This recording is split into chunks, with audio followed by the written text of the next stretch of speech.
అతి త్వరలో భయంకరమైన యుద్ధం ఇజ్రాయెల్ దేశానికి ఇరాన్కి మధ్య జరుగుతుందని చాలా ఇంటెలిజెన్స్ సంస్థలు తెలియజేస్తున్నాయి. అనేక నివేదికలు తెలియజేస్తున్నాయి. ఇంకా సోషల్ మీడియాలో వస్తున్నటువంటి వీడియోస్ ద్వారా అతి త్వరలో ఇరాన్కి ఇజ్రాయెల్కి మధ్య భయంకరమైన యుద్ధం రాబోతుంది. అంత మాత్రమే కాదు, ఇరాన్ దేశం 2000 బ్యాలిస్టిక్ మిజైల్స్ని ప్రిపేర్ చేసి ఇజ్రాయెల్ మీద వేయడానికి సిద్ధంగా ఉన్నదనే విషయం మనకు అర్థమవుతూ ఉంది.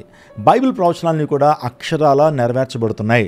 నేను మరొకసారి చెప్తున్నాను, చాలామంది ప్రవచనాలు తెలియజేశారు, చాలామంది భవిష్యవాణి తెలియజేశారు. అవేమీ నెరవేర్చబడట్లా, ఏదో ఒకటో రెండో నెరవేర్చబడుతున్నాయి. కానీ బైబిల్ గ్రంథంలో రాయబడినటువంటి ప్రవచనాలు అక్షరాలు నెరవేర్చబడుతున్నట్లుగా చరిత్రలో మనం చూస్తున్నాం. ఈ రోజున జియో పాలిటిక్స్లో మనం గమనించగలుగుతున్నాం. ఇంక వివరాల్లోకి వెళ్తే ప్రభుత్వ అధికారుల లెక్కల ప్రకారము, ఆ తర్వాత ఇంటెలిజెన్స్ వ్యవస్థలు చెప్తున్నటువంటి నివేదికల ప్రకారము, మొసాద్ చెప్తున్నటువంటి వివరాల ప్రకారము అతి త్వరలో భయంకరమైనటువంటి యుద్ధం ఇజ్రాయెల్ దేశం మీదకి రాబోతూ ఉంది. ఇంకా ఆలోచన చేస్తున్నప్పుడు ఇరాన్లో భయంకరమైన కరువు ఉందండి. భయంకరమైన కరువు, అక్కడ నీటి ఎద్దడి భయంకరంగా ఉండటం ద్వారా ప్రజలు చాలా ఇబ్బంది పడుతున్న పరిస్థితులు ఏర్పడుతున్నాయి.